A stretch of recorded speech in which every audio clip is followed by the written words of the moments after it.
Le fait que mon mémoire va être mis en avant par la Fondation, ça représente une grande fierté pour moi parce que c'est l'aboutissement d'un long travail pendant mes études. Ce qui m'a rendue la plus fière dans la réalisation de mon mémoire, c'est d'avoir pu allier mes études d'ingénieur de gestion à un aspect beaucoup plus médical, tel que le manque de traitement pour les maladies rares.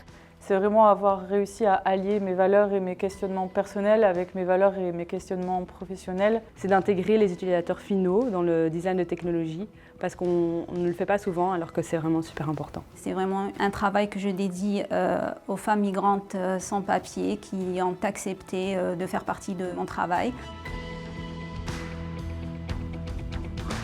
La recherche, pour moi, c'est se re-questionner sur les problématiques actuelles. C'est une belle manière de partager ses résultats et d'amener le mémoire à une étape supérieure. C'est quelque chose d'essentiel pour construire des sociétés durables parce que ça permet d'objectiver les choses. La recherche, c'est important qu'aujourd'hui, elle sorte justement des laboratoires de recherche et donc qu'elle parte aussi vers de la vulgarisation scientifique, qu'elle parte aussi vers le choix de sujets qui intéressent le plus grand nombre, qui intéressent les gens lambda, comme on les appelle, et pas 2-3 chercheurs qui sont un peu perdus dans leur labo.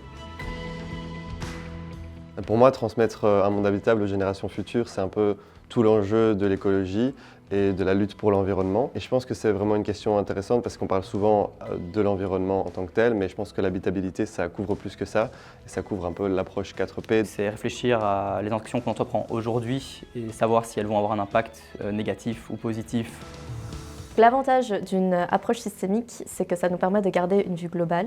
Et donc aujourd'hui, dans le cadre du développement durable, cette approche, ça nous permet également de prendre du recul parce qu'on se rend compte que ça a un impact sur plein d'autres disciplines, sur les gens, sur l'économie et sur l'écologie également. Et comprendre ces relations, c'est aussi pouvoir avancer plus tard dans l'avenir de façon plus juste, plus inclusive.